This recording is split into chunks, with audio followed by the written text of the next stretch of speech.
Friends, today we have a workshop, and we are really glad to see here Guru from Codex. This is a new project about decentralized storage.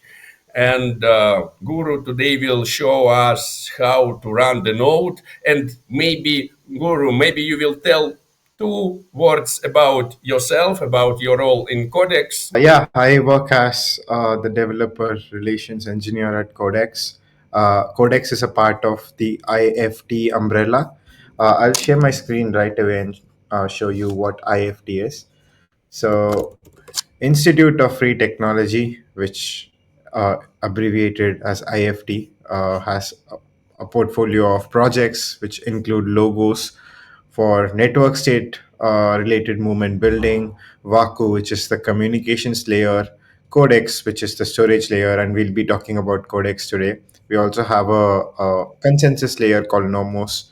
So, yeah, this is pretty much the whole portfolio of IFT. And specifically for today, we are going to look at Codex, which is a decentralized storage network, very similar to the ones available in the Web3 space, but with better durability guarantees and also a better costs and value proposition. So I have a quick presentation to start with, and after the presentation, we'll be going on to the hands-on section where I'll be demonstrating the process of running a node, which is very easy, and we also have many methods to run a Codex node. But yeah, just to understand what Codex is before you get to the hands-on part. Uh, so when the Ethereum white paper was introduced in 2013, Ethereum itself was three technologies working together. And over here, you can see that Ethereum is the consensus layer, which is Ethereum blockchain itself. And there was also a Swarm or a storage layer, which is a decentralized storage network. And finally, Whisper, which is for decentralized communications. So all these three technologies together formulated Ethereum, and the Ethereum white paper exactly describes this, and we popularly call it the Ethereum trilogy. And to build a state of the art decentralized application, all these three technologies are essential. And in today's workshop, we are looking at the storage component, which used to be Swarm previously, and Codex is one of the solutions that can possibly be the decentralized storage layer of Ethereum or the Ethereum technology stack. So there are multiple problems when it comes to centralized storage. I'm sure you know about these problems based on the previous histories, data breaches with things like AWS or anything that's including a centralized stakeholder. And again, centralized storage can lead to data breaches, issues with data integrity, and there's also very limited transparency about how the data is being stored or managed, and also risk of censorship, which is a key point which I would like to highlight in today's workshop, because a lot of the places around the world are not able to access particular data which is on the internet right now. And with Codex, we aim to solve this problem of data censorship. And I'll be explaining about how we technically look to solve this in the next coming slides. But also, when you use centralized storage, you are providing your privacy as a custody to third parties, which means your privacy is a responsibility of the third parties and not yourself, which is again a problem. And finally, there are a lot of other issues with data silos and privacy. So this is a very high level six-fold point of the problems that exist with centralized storage. And the major reason for all these problems to exist is because there's a single point of failure, which means that the file is just stored in one place in the internet, and if the file is tampered or changed in that particular place, that means that the file is completely losing its authenticity, or there's also a risk of censorship because you know that the file is only available in one particular server. So that's single point of failure. And the second part is the user's privacy under third party custody, like I mentioned before. And finally, there's also limited verifiability. And it's very easy to tamper if you store a file in any kind of Web2 storage solution.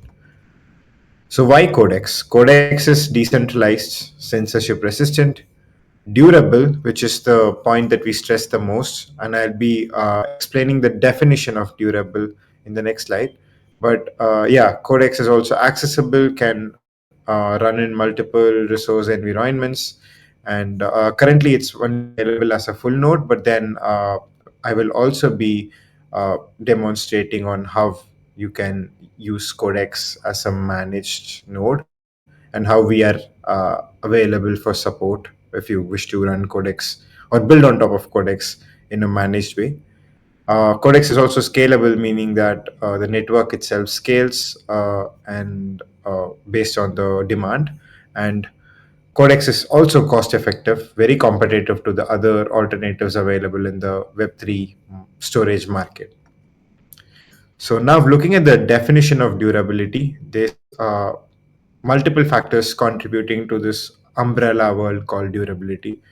So the first one is redundancy, which means the number of copies that are being generated and stored across multiple places. So it's important to make sure that the file is redundant in the network and does not exist in one location. So that's redundancy. The second part is availability, which revolves around the availability of the file in the network at a point of time during the storage contract. And third part is persistence. If you plan to save a file or store a file for like 1 year and pay for it, you're supposed to you're supposed to have it perpetually available for the whole time. So that's persistence. And then there's also integrity. The file should be verifiable as a part of the network itself. And also there should be incentives available for all of this, which kind of supports all these factors. So this together formulates the word durability. And we have multiple resources available for ensuring that the file is durable. And going ahead, this is a quick pictorial representation of how Codex is different from the other existing DSNs. For example, uh, the other DSNs take a toll between performance and durability. They compromise either of it for achieving the other one. But with Codex, we aim to solve this parallelly by making sure that we don't compromise on performance for the sake of durability.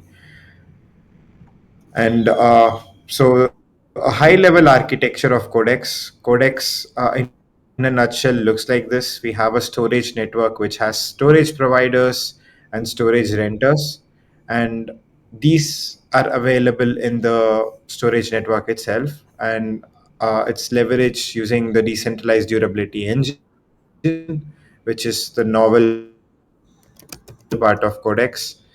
And we also have a multi-party contract side of the blockchain. And the storage contracts basically help you make the file persistent for X amount of time. And finally, the peer-to-peer layer uses the distributed hash table. And all these three parts are the very high level architecture of how Codex looks like.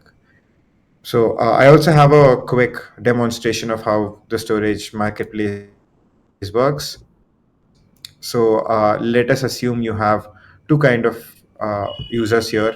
The first ones are the users in yellow circles who have some data and wish to store the data on a storage provider node.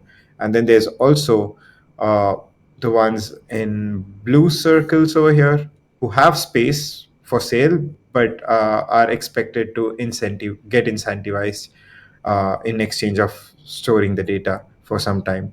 So yeah, two types of users. And finally, we also have a blockchain component, which can be any Ethereum EVM based blockchain. So now, when the person in yellow, which is the uh, renter, as we call it, wants to store some file on Codex, they have the data, which is the original data, and this gets divided into parity data and original data. And the renter also creates a storage contract and pays for storage for a particular amount of time. So once that is done, the storage contract is activated, and then all the other storage providers interact with the storage contract, which is deployed on the blockchain, to download the data with an expectation for an incentive. And after downloading the data, they also generate and submit proof of storage on periodic time intervals. And there's also a collateral required to be submitted from the storage providers so that they are building a reputation for storing data for successfully for a particular amount of time. So this is exactly where we use a technique called erasure coding. Erasure coding helps codecs achieve redundancy and performance, because when we look at the data over here, the data is distributed across the network by using this concept called erasure coding. And we have our white paper, which I'll be sharing in the end, which kind of takes a deep dive into how erasure coding works. And finally, at periodic time intervals, the blue ones, which are the storage providers, also submit proof of storage periodically, as I mentioned earlier. And finally, after the storage contract is done, uh, or maybe before the storage contract is done, the client or the other users can download the original data from the network. And this will be happening until the end of the storage contract. And finally, in the end, you can see that the ones in blue have received their payment or the incentives in exchange for storing the data, and also the collateral is returned back to the storage providers.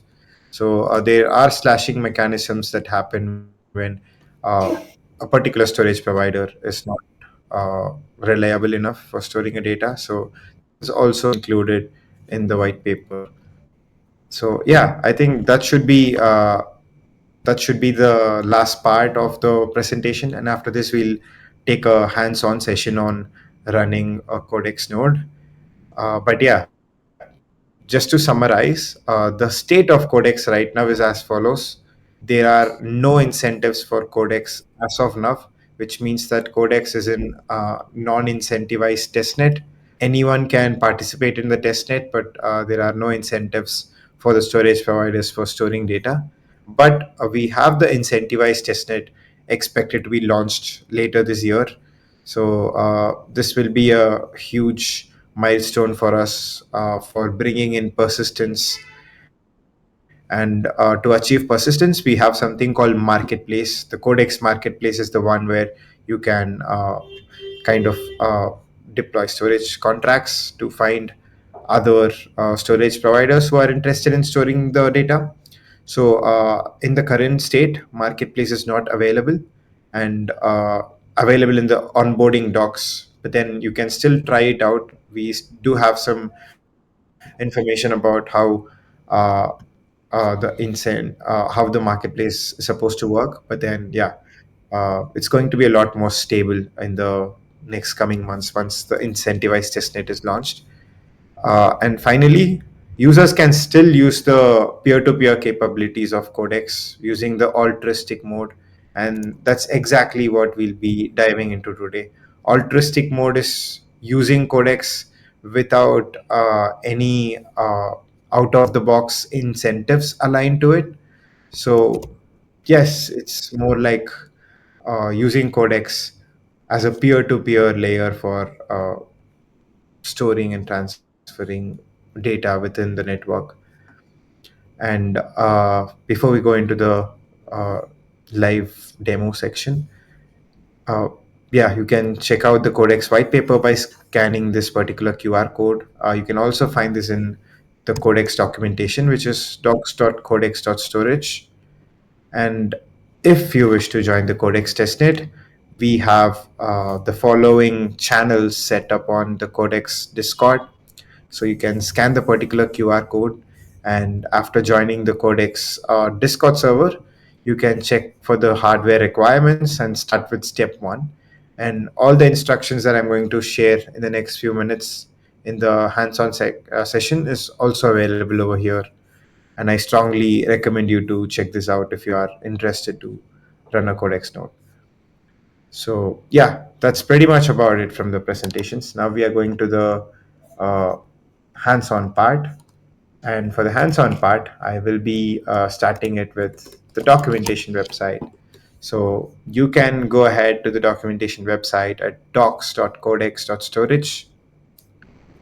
And over here, maybe before we head over there, just to take some break, I'm going to check if there are any questions until now, and I'll answer the questions before heading into the hands-on section of the session. So for now, everything is kind of clear. Just maybe to tell a little bit about minimal requirements for the node and is it and about is it need to be the just one node, or we also need to run the node of Ethereum? Yeah, perfect. That's a great question. So, yeah, you can find the minimum requirements in the Discord channel, or you can also find it over here uh, in the requirements part, I guess. So, yeah, that should list down all the requirements. But right now, when we look at the altruistic mode, which I explained earlier, uh, this is completely different from a storage provider perspective. So it's you don't need much of RAM for running this. Even a 2 GB or a 1 GB machine, RAM machine should be able to run this without any problems, because this is just altruistic mode. But if you wish to be a storage provider, that's where you require higher uh, configurations, and you can find these listed in uh, the Discord server, as I mentioned earlier. And coming to the second part of the question, uh, this I'm assuming. Do you mind repeating the second part of the question, please? You was mentioned that it's EVM compatible. So for the codec, for the full functionality, we need to run only Codex node, or also we need to run the node of Ethereum to be EVM compatible, or it's already under the hood. Okay, so yeah, this you don't have to run a get node or Ethereum node manually, but then when you go through the onboarding steps, this automatically does all the underlying Ethereum requirements. For example, this generates a wallet key pair, which kind of helps you get coupled along with the node. So each and every node is associated with a wallet, EVM based wallet right now. So yeah, uh, that's the state of it right now. But yeah, this will be a bit more clear when we go ahead with the instructions in the hands-on section. So yeah, going ahead, you can go to docs.codex.storage, and after you come to the docs section, you can learn more about what Codex is, and also the architecture and the white paper here. We have a white paper right in the introduction part, and this should help you understand erasure coding, and also about how the whole network works in a technical perspective. There's also a tokenomics light paper published right below the white paper. So all these are some theoretical resources. And to get started with actually running a node, there are multiple ways to do this. So one of them is setting up Codex with the Codex installer, which we will be seeing first. And then there's also setting up Codex manually. So we highly recommend you to go with this particular uh, process, which is setting up Codex with the installer, because that's time saving and also easier uh, for people who are, even if you're not a dev, you should be able to get your Codex node running in a few minutes. So yeah, two methods over here. But there are also other methods, like we have an integration with Akash. Akash is a storage, sorry, is a compute as a service platform. Yes, we So are with pretty familiar with Akash because this is also part of the Cosmos ecosystem, and this decentralized CPU is. We are very interested in it, but of course, for the record, it would be nice to tell more details about Akash. Yeah, for sure. So, yeah, Akash is simply a decentralized compute, and you can run multiple nodes and also backend applications on Akash. You can basically deploy these applications just like you do on AWS. And here you can use Codex template that we've already configured to get a Codex node up and running within few seconds, and you don't have to uh, go through all of these steps in the documentation. So all of this is abstracted here. You can go to the template section of Akash, and here you can search for Codex, and this should give you the Codex template right over here. So if you press deploy, this should get your Codex node deployed on Akash, and you can interact with the node. And yeah, that's pretty simple. We also have a DApp node integration. DApp node is another cool project where you can pretty much run Codex nodes or other nodes as well. And this helps with a lot of things. Also, very handy when it comes to network configurations, avoiding network configurations. So, yeah, two options over here already, which is Akash and DApp node. And DApp node also has Codex available, but then you can't find it here in the DApp store yet. But if you wish to run Codex, you can uh, search for DAppNode Codex, and I'm assuming we have a repository for this. Yep, this one.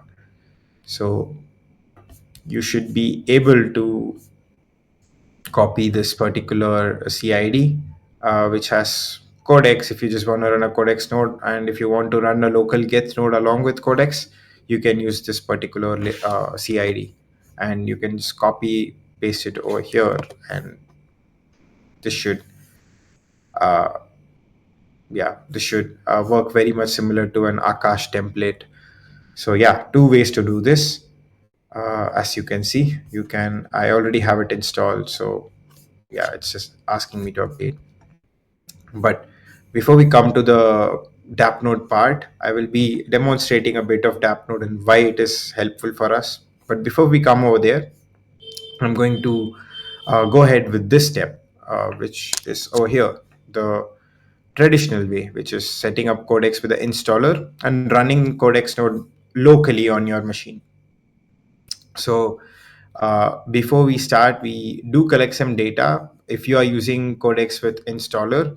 And this data is simply more about your node statistics, just to make the Codex experience better, and a detailed explanation on why we collect this data is available in the disclaimer.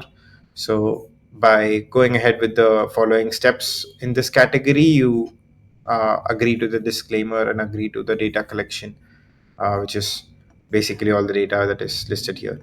And secondly, you go to requirements, which uh, kind of highlights the high level requirements. You need Git to be installed in your machine, and also npm to be installed in your machine. And the most important requirement is the port forwarding requirement. So you are supposed to forward two ports on your machine, which is port number 8090, which is for discovery, discovering storage peers. And then there's also 8070, which is for the transport. So yeah, you're required to forward both of these ports, and you can also find detailed instructions on how to perform port forwarding by pressing this link over here in the docs. So yeah, once you have both of these ready, the dependencies and the port forwarding requirements, we are set to go for the third step, which is installing and running Codex. And we have a nice YouTube video over here which summarizes the whole process within 2 minutes. So this is a cool resource if you want to check out. But let's go ahead and do it in person now. So I mean, a real time now. So all you have to do is to open a terminal and run this particular command, which is npx codex storage. So let me do that. Let me open a terminal, and I'll also make it a bit bigger, I guess. Yeah, cool. So uh, npx codex storage, making it a bit bigger just to show the whole command. Yeah, so you got to run this particular command, and once you run this, you should be seeing a nice looking interface, command line interface here, and you should be able to navigate between multiple options. So the first option or the first step is to download and install codex binaries, and for this you can opt the first option, and in my case it's already installed again. So now going to the second option, this is to run a codex node, and again I have this running already because I have multiple things going on with codex in my machine. So yeah, it's already going on. And after you have 1 and 2 completed, you go to the third step, which is to check for the node information. And over here, you can find your node's ID and also the peer ID, along with the version of the node that is being used, and also the IP and port details. So, yeah, you can uh, pretty much confirm that you have a Codex node running when you have this particular message shown up. But please note that if you don't have port forwarding set up, there are chances that the process still works and you are able to download files, but you will not be able to interact with the network effectively, or for storing files at least, without having the port forwarding requirements met. So yep, that's pretty much it. You just uh, go ahead and do the 3 steps to get your Codex node up and running. But the question is, what do you do after you have a node running? And for that, we have a couple of apps that are being built and also being dog-fooded by the Codex developer community. So firstly, I'll demonstrate the Codex app itself. You can open this over here, which is the option 5.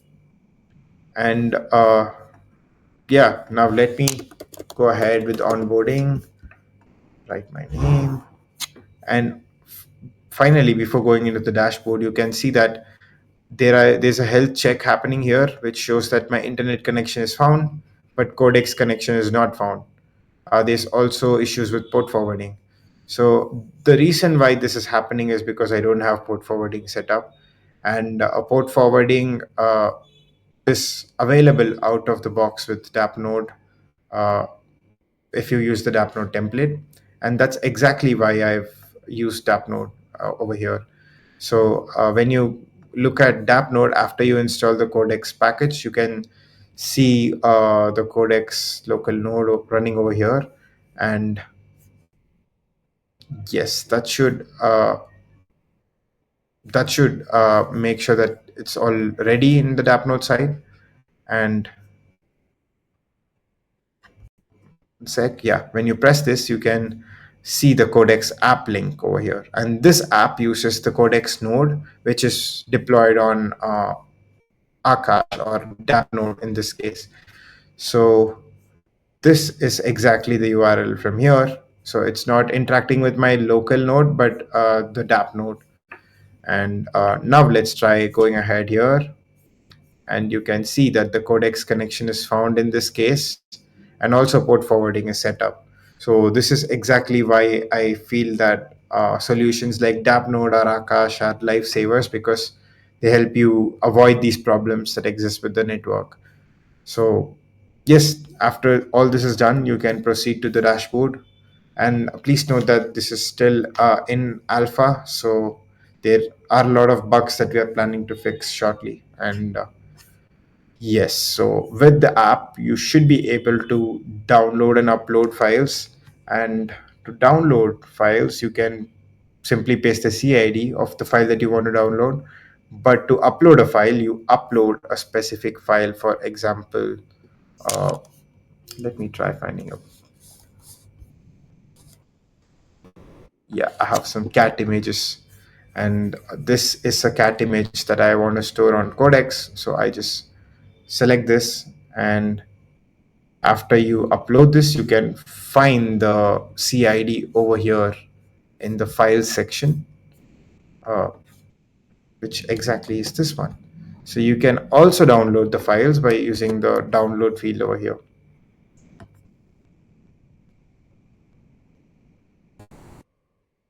See, yeah, that's pretty much it with uploads and downloads on the Codex app, Codex Vault app.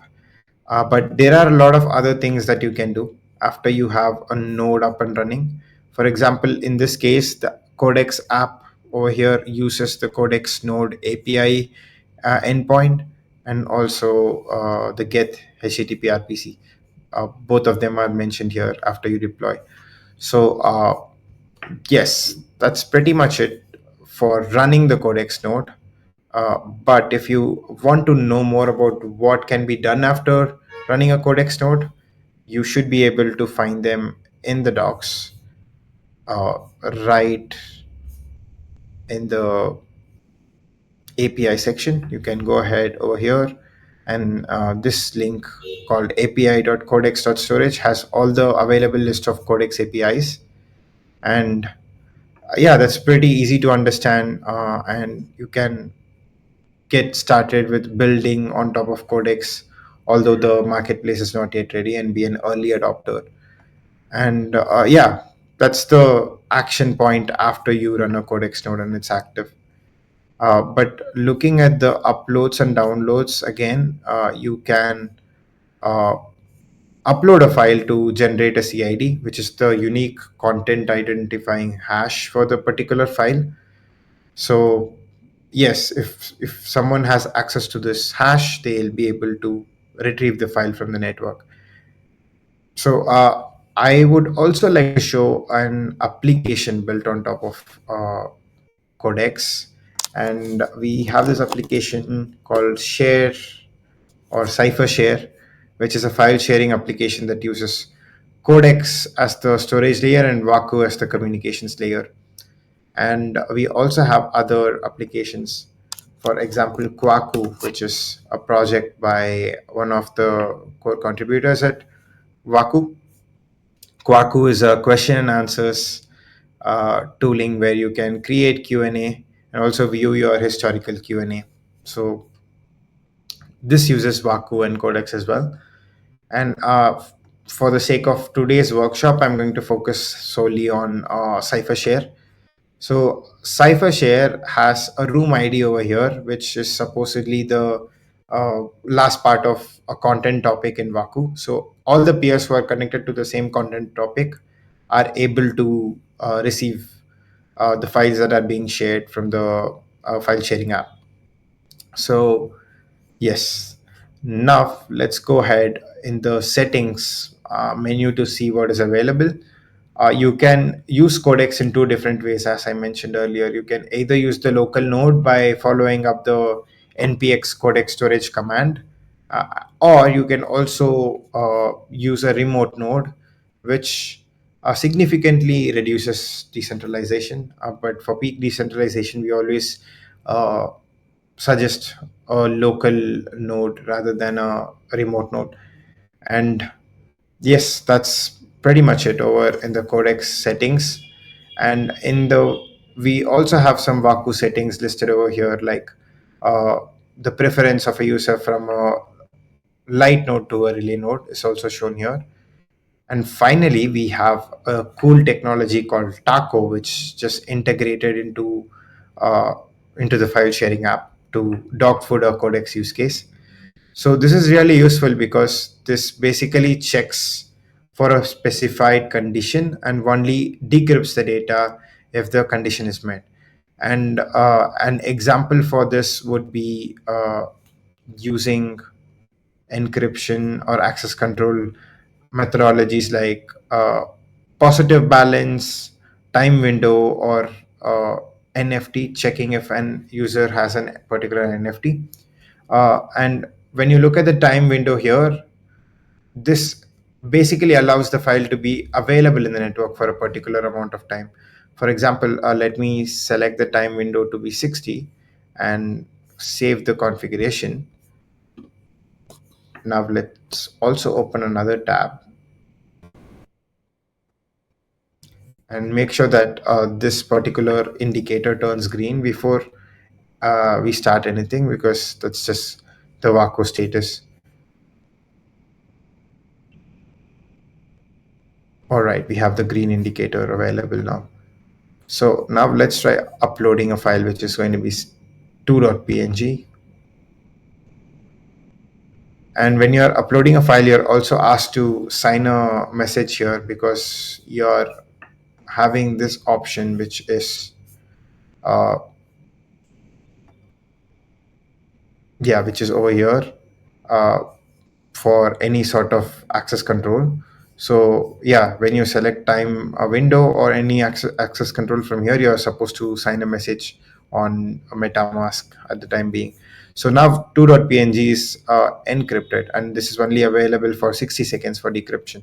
So let me quickly go here to see if 2.png is received. Yes, it's received. Now let's try to download it, hoping that it's less than 60 seconds since we downloaded it.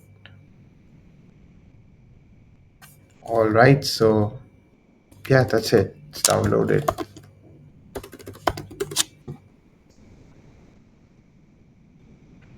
That's pretty much it for the file sharing app. So instead of sending a new CID for each and every time, you just join a room ID, and then you kind of share the files between the peers available.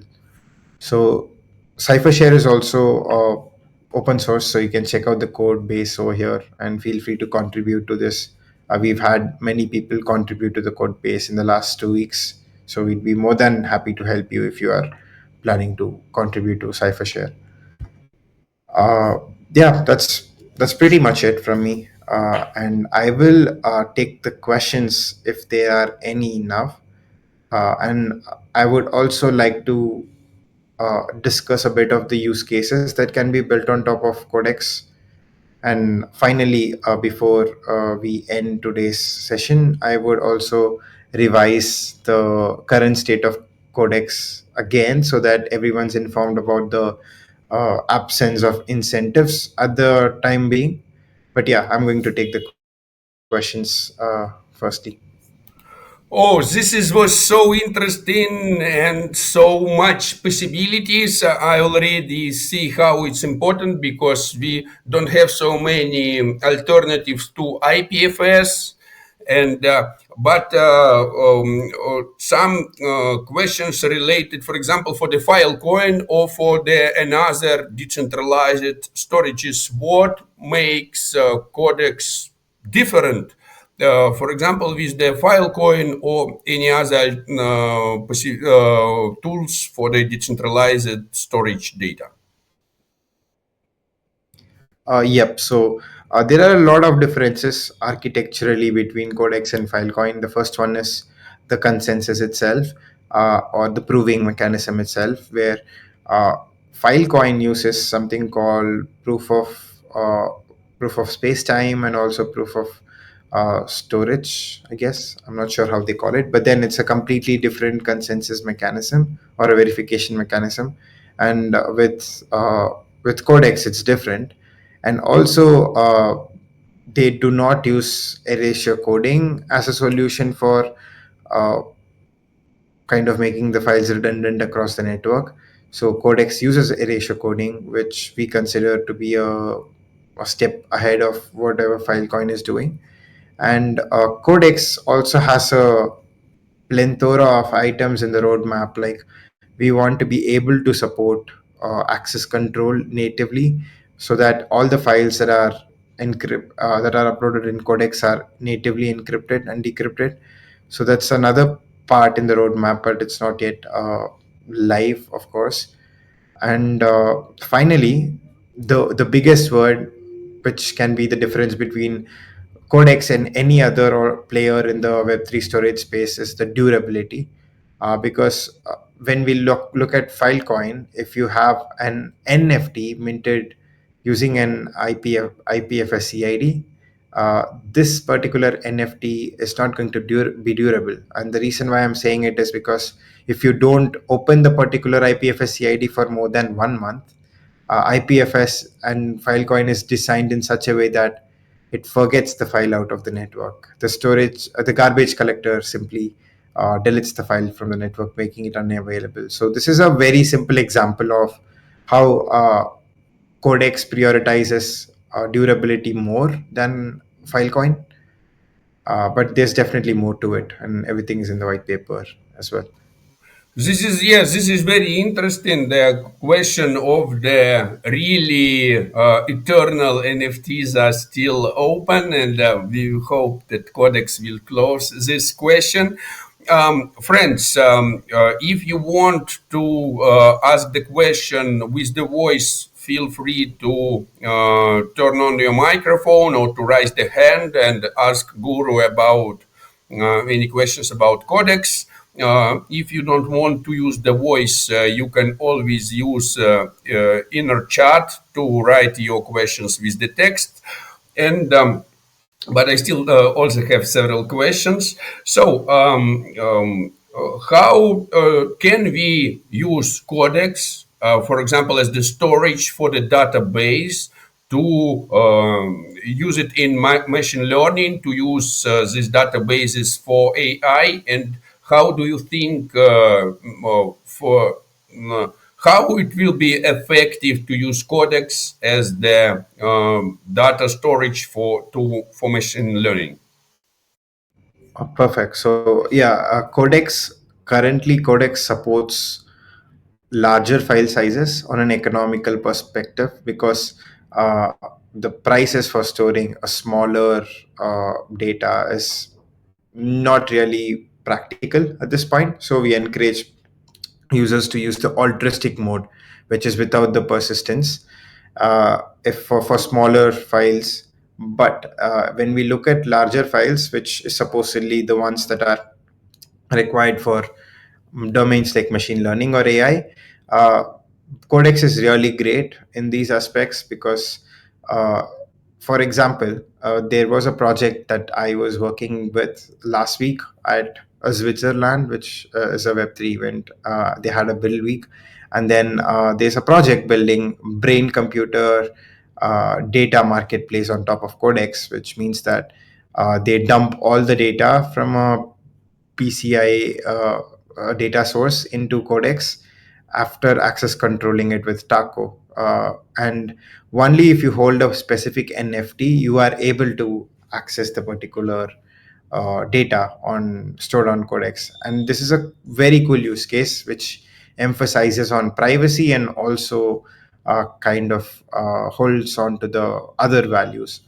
So yeah, Codex is very ideal for larger data sizes, and machine learning is definitely one of the subsets. Oh, very interesting. And yeah, you mentioned privacy. So, can we use Codex as for the public data storage, as for the private data storage? So, for example, this is the question for many people, like where I can, for example, keep my mnemonic or something like this. For now, there is no solution to keep my data private way on the decentralized storage. Okay, some centralized solutions, for example, as the one password or something like this. They provide you centralized solution for the private data storage, but we still can't really trust them. So, will it be possible to use Codex as the decentralized storage for the some private information that only I can get an access, nobody else? Yes, so Codex definitely has encryption and decryption as a part, native encryption and decryption as a part of the future objectives. But currently, we do not have any kind of access control, which is encryption and decryption or privacy associated with Codex directly. And that's where we recommend folks to check out this project called Taco by Threshold Network. So you can encrypt files on the client side using Taco before you upload them into Codex, making sure that the file is privately available only for the particular user. So yeah, Oh, it would be really great if you will send all the important links to the chat. Or, but anyway, after we will collect all the links that you mentioned to add it to the description of the video.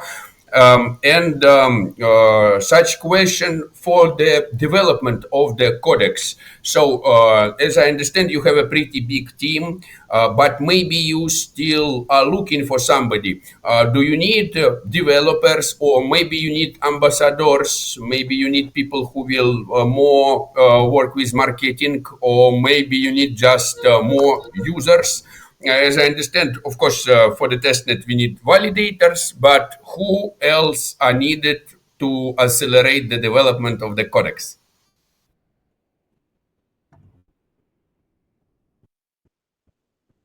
cool. I hope I'm audible now. I'm not sure if I Yes, lost I the hear connect. you, and I see how you Perfect. share Yeah. there.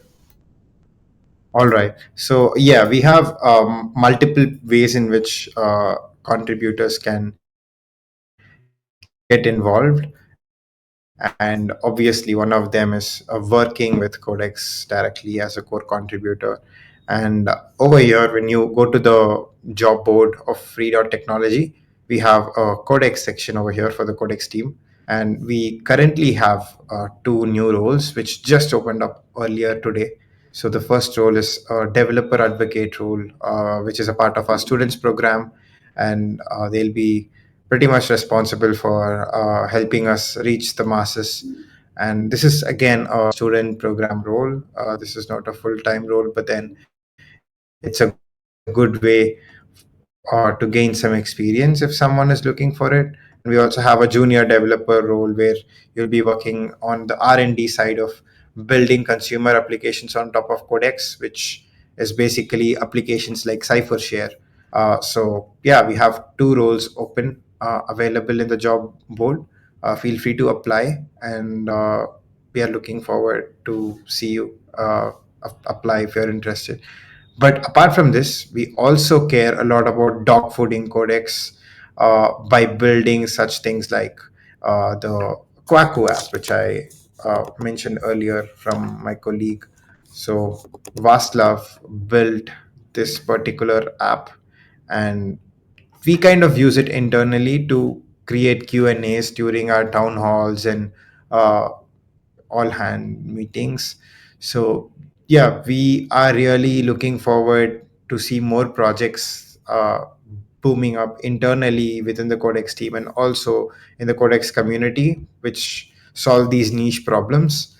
And currently, if you are building something or interested to build something, the best place to get support would be the Discord. Just drop a message on the public channels, and we'll have someone reach out to you to understand how we can help your projects better. But we also do hand over some managed Codex node endpoints if you're not interested to go through the struggle of running a Codex node in Akash or in DAP node or even locally. You can simply reach out to us, and then we'll be happy to help you with a managed node endpoint, just like the one that we used over here. But again, you should understand that this is more of an experimental thing, and this ultimately reduces the level of or the peak decentralization needs. And another important thing that I forgot to mention is uh, Codex has a couple of problems with some browsers. For example, when you use Brave browser, you can see that Codex is found over here. The network is green in color, but let me turn on the Brave shields, which so this yeah, this one.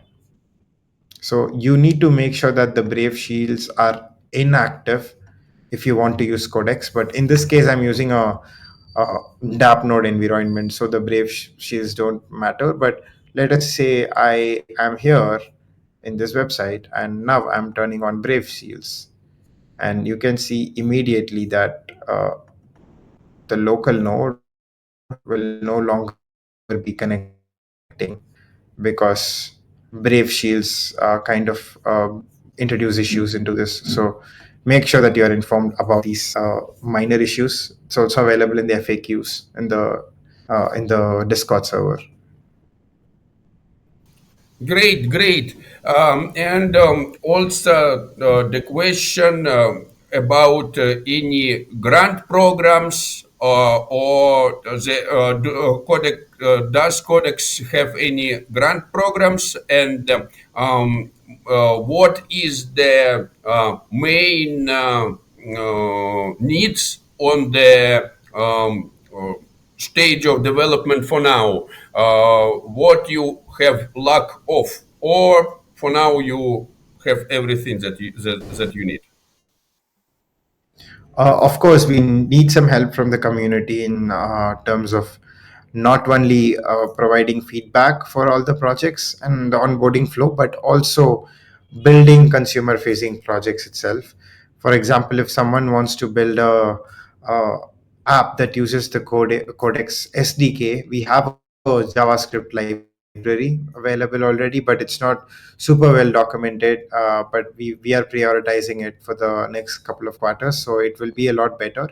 But yes, if you are interested to contribute, there's a lot of resource, and you can pull up a PR, and we'll be happy to support the SDK from the efforts from the community. So yes, there's a lot of other avenues as well, like building apps on top of Codex. We currently don't have a formal grant program, but it we've given out a couple of grants from a case to case basis. So if you're building something, make sure to share it on the Codex Discord, and we'll be happy to treat it case by case for the grants. But we are brainstorming for a alternative to grant programs, or maybe also a better version of a grant program. So you can definitely expect it more on the times of the incentivized testnet. But this is probably the best time to get started because everything is pretty new and early. So there's a lot of support available apart from the capital as well. Yes, yes. It's always those who join the most earliest stage always get the biggest gain.